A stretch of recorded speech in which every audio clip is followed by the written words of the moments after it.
She was just a grocery store worker starting her day in the rain, until she spotted a toddler wandering straight into the path of a moving truck. In seconds, she made a choice that would not only save a life but shake a millionaire father to his core and change everything he thought he knew about what truly matters. If you're new to the channel, make sure to hit that subscribe button, give this video a like, and let us know in the comments where you're watching from. Now let's jump into the story. The sky was still gray when Clara Mendez stepped off the bus. A light drizzle dusted the sidewalks outside Maplewood Market, where she had worked for the past 2 years. She tightened the zipper of her worn red jacket and pushed damp hair from her eyes. It was just another Thursday. Or so she thought. Clara was 26 and she looked tired, because she was.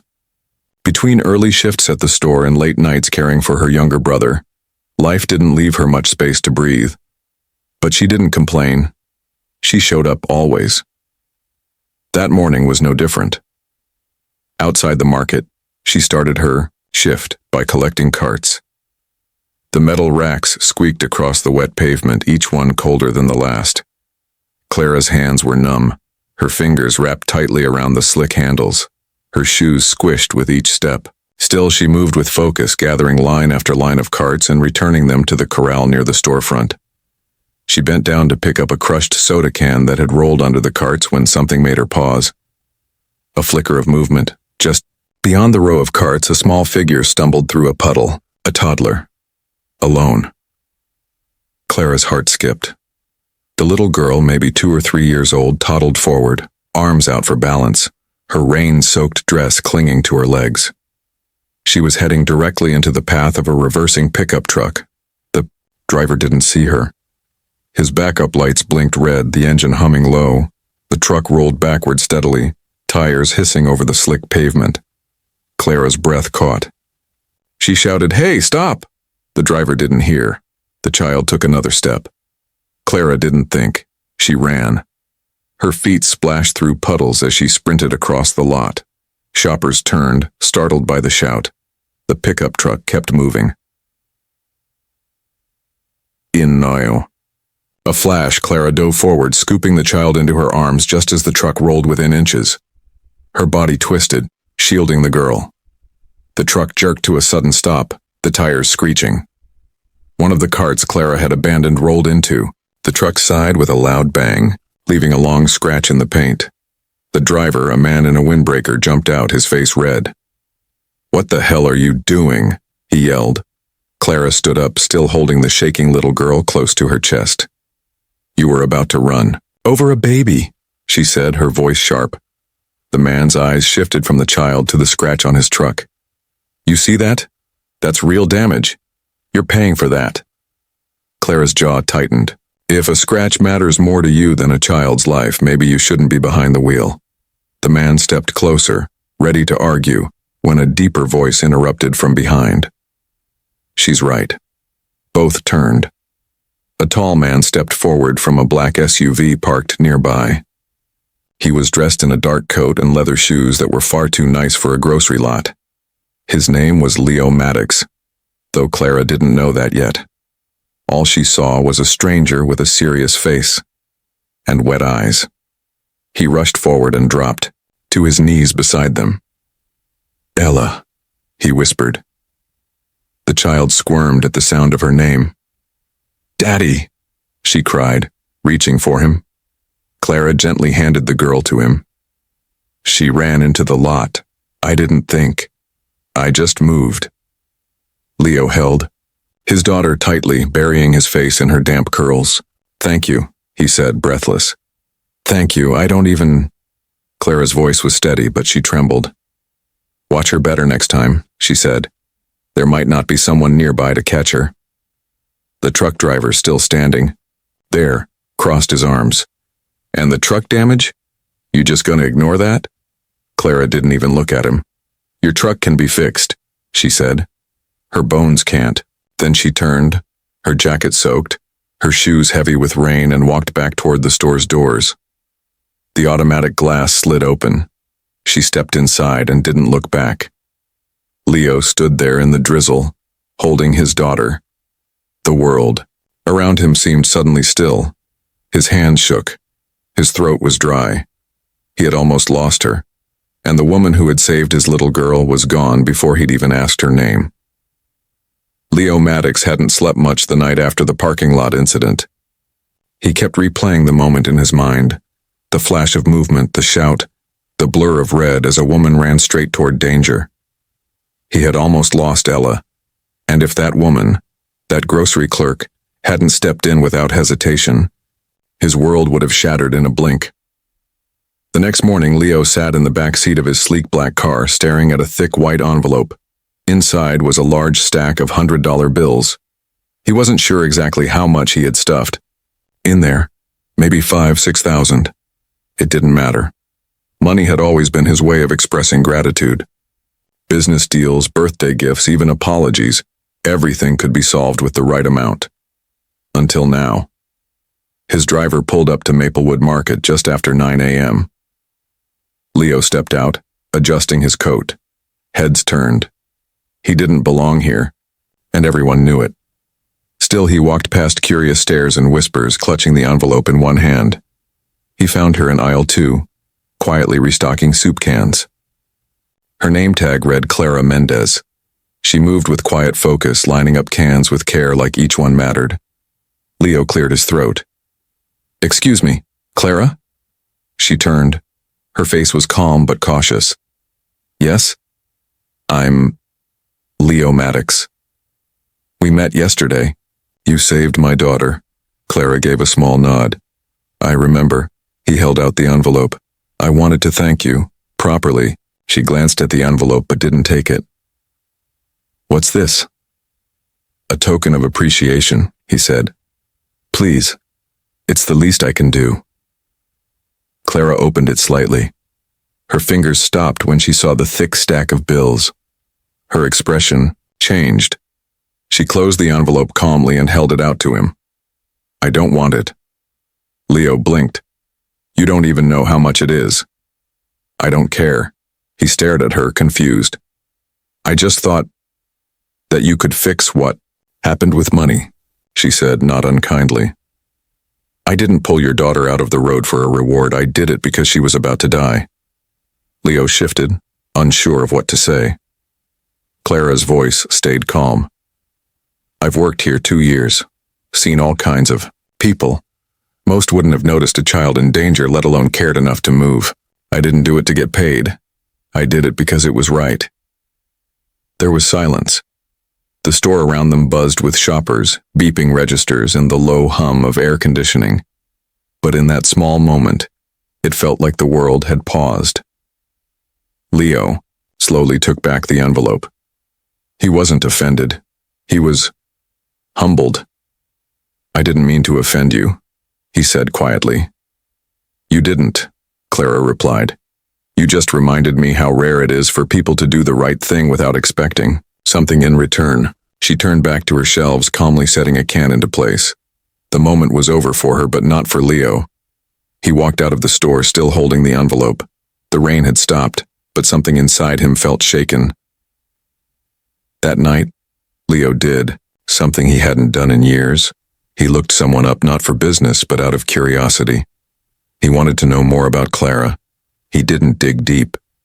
Just enough to learn she had dropped out of college when her mom got sick, worked full-time, lived in a small apartment across town, and took care of her younger brother. No debts, no online presence, no drama, just a life held together by hard work and heart. Leo leaned back in his chair, staring at her simple file.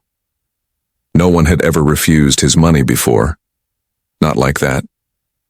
Not so cleanly. 3 days later, Leo walked back into Maplewood Market. He wore rolled-up sleeves instead of a suit jacket. His hair was less perfect. He even looked nervous. He found Clara near the storage room, dragging a box into the back. She didn't see him right away. "Need a hand?" he asked. She jumped a little, then straightened. "Oh, it's you again." Leo smiled. "I figured the least I could do is use these hands for something useful."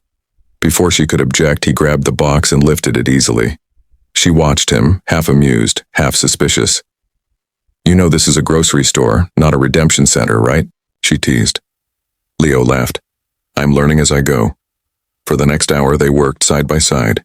He stacked shelves. She showed him how to break down cardboard boxes. They didn't talk much at first, but slowly the silence gave way to conversation. He told her about losing his wife, about struggling to raise Ella alone, about being better at closing deals than opening up to people. Clara listened, not with pity, just patience. Being present is more important than being perfect, she said, wiping dust from her hands. Kids don't remember how clean the kitchen was. They remember who picked them up when they cried.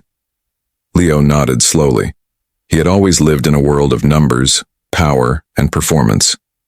But in that small storage room, surrounded by soup cans and boxes, he was learning something new, something money couldn't buy. The days passed, but Leo Maddox kept thinking about Clara, not just about the moment she saved his daughter, or even the way she had refused his money. It was the way she looked at him, not with awe or admiration, but like someone who saw straight, through the polished suit and into the person beneath.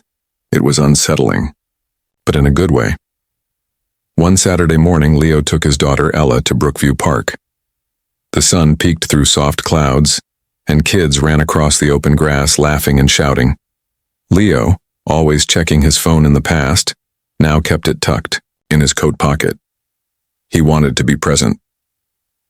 Ella pointed suddenly. Daddy, that's the lady. Leo looked up. Near the jungle gym, kneeling next to a group of children, was Clara. She wore jeans, a faded hoodie, and her hair was tied up in a messy bun. A child beside her held a kite string in a knot, and Clara patiently worked to untangle it. Before Leo could say anything, Ella took off running across the grass. Wait, Ella, he called. But his daughter ran straight into Clara's arms. Clara looked surprised at first, then smiled and scooped her up easily. Well, hello, sunshine. Fancy meeting you here. Ella giggled and pointed at the sky. You saved me.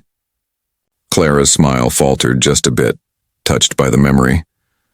I guess I did. Leo caught up, breath slightly short. Hi, he said, more awkward than he expected. Mind if I sit for a bit? Clara motioned to the grass beside her. It's a park, not my turf. He chuckled, sitting down beside her as Ella wandered over to join the other kids and their crayons. They sat in silence for a moment, watching the children. I didn't expect to see you again, Clara said, brushing grass off her jeans. Leo nodded. I asked around. Clara raised an eyebrow. I wasn't stalking you, he added quickly. I just wanted to say thank you again, the right way, without an envelope. Her lips twitched into a half smile. So you decided to follow me to a playground?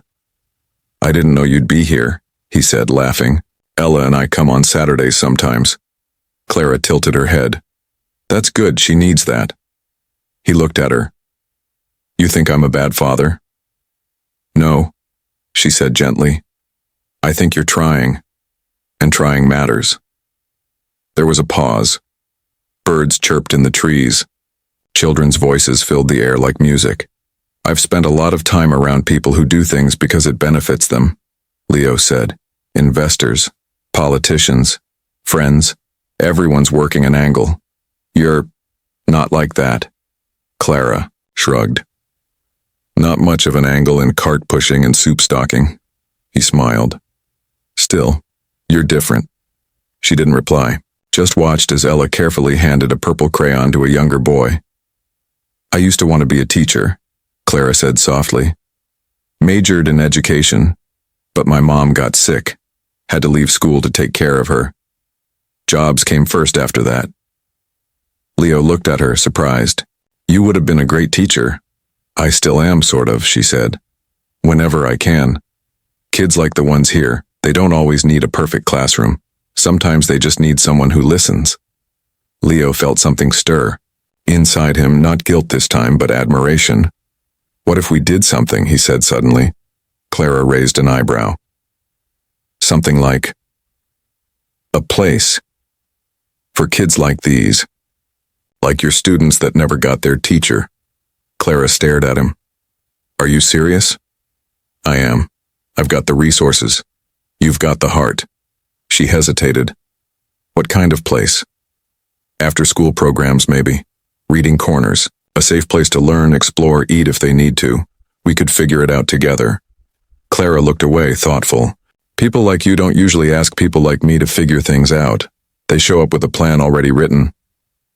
Well, he said with a grin, I'm trying to be a different kind of person. She studied him for a long second. Then, slowly, she nodded. Okay, she said. But it can't be just for show, no speeches, no ribbon cuttings with gold scissors. No speeches, he promised. She smiled a little. Then maybe, just maybe. As the sun sank lower in the sky, turning the park golden, Ella came running. Back, her face full of joy and her hands stained with crayon colors. Look, Daddy, she shouted. I made a picture of you and me and her. She held it up proudly. 3 stick figures under a wobbly sun. One tall, one small, and one smiling. With big curly hair, Leo stared at the drawing. She put us together, he murmured. Clara glanced at him. Kids are funny that way. He smiled, not the polished smile of a businessman, but something real. And for the first time in a very long time, Leo Maddox didn't feel alone. A year later, the sound of laughter filled the air. Colorful banners fluttered above tables decorated with hand-painted signs. The smell of popcorn, grilled corn, and cinnamon pastries drifted through the Maplewood Community Park. Children chased bubbles, adults chatted over lemonade, and a small stage stood at the center. Nothing fancy, just a few flower pots and a microphone. It was the first anniversary of the Lantern Project. No red carpet, no media crews, just families, teachers, and neighbors. And right near the edge of the crowd stood Clara Mendez, wearing a soft blue dress and simple sandals. Her hair was braided over one shoulder. She held a clipboard in one hand, and Ella Maddox's small fingers in the other. Ella wore a matching ribbon in her curls and a shirt that read, "Kindness is power." Clara didn't know why Leo had asked her to come early. He had been secretive all week, just telling her, "Trust me, today's not just about the kids." At exactly 11 a.m., Leo stepped onto the small wooden stage. But this wasn't the Leo from boardrooms or interviews. No suit, no tie, just jeans, rolled-up sleeves, and nervous eyes. He held a folded piece of paper in one hand, but after glancing at the crowd, he didn't read from it. He looked up and spoke from the heart. Exactly 1 year ago, Leo said, his voice steady. I nearly lost the most important person in my life. My daughter, Ella. The crowd quieted. She wandered into a parking lot. A truck was backing up. I was seconds away from living a nightmare. And then, someone stepped in. His eyes found Clara in the crowd. She didn't know me. She didn't ask questions. She just ran. Because it was the right thing to do. Clara's cheeks flushed. Ella leaned closer to her side, whispering, "That's you," Leo continued. I offered her money. She refused. I offered thanks. She brushed it off. But what she gave me was more than a saved life. She gave me a second chance and to be better, to care more, to lead with purpose. A few people in the audience nodded. A few wiped their eyes. Leo's voice softened. Clara reminded me that the strongest people are often the quietest. That real change starts not with power or speeches, but with action, even when no one's watching. He stepped down from the stage, making his way through the crowd. They parted to let him pass. He stopped in front of Clara and gently held out a small lantern made of glass and wire, decorated with stars. This is for you, he said. You didn't want a reward, but you deserve a light of your own. Clara smiled, tears forming in her eyes. She took the lantern and whispered, "Thank you." Later, as the celebration continued, kids painted birdhouses and parents shared food at picnic tables. Leo and Clara sat together on a bench watching Ella teach a younger child how to tie a shoelace. She's a good teacher, Clara said. She had a great one, Leo replied. Clara chuckled. You're getting better at those heartfelt lines. Blame you, he said. You broke my speech habit. She looked at him thoughtfully. You ever miss that old world of suits and plans? Leo shook his head. I don't. I used to think being busy meant being important. Now I think being present means being alive. Clara leaned back, letting the sunlight warm her face. I never planned on this. Any of it. Not saving a kid. Not starting a program. Not changing someone's life. You changed mine, Leo said. They sat in quiet for a while, the kind of silence that didn't need filling, the kind built on trust. I think Ella sees you as family now, Leo added. Clara smiled, watching the little girl draw hearts on the sidewalk with chalk. She's part of mine too. As the sun dipped lower and shadows stretched across the park, volunteers began packing up tables and folding chairs. Clara stood to help and Leo joined her. They worked side by side, taping boxes, folding signs, sweeping crumbs from the grass. It wasn't glamorous, but it was real. After everything was packed, Clara wiped her hands on her jeans and turned to him. Remember when I said no speeches? She asked. He laughed. I remember, but you can't stop me from feeling what's true. Well, she said with a grin, maybe you've earned a few words. That night, back at home, Clara placed the lantern on her small windowsill. She didn't light it. She didn't need to. The glow she felt came from somewhere deeper, from knowing she had made a difference. And across the city, in a house once, filled with silence and polished routines, Leo sat with Ella as she colored another drawing, this time of 3 stick figures, all holding hands. Who's that? He asked. That's you, Ella said, pointing. That's me, and that's Clara. We're together. Leo looked at the picture, then at his daughter. We are, he said, and we always will be. Because some lights don't fade, they stay, they guide, and they change everything.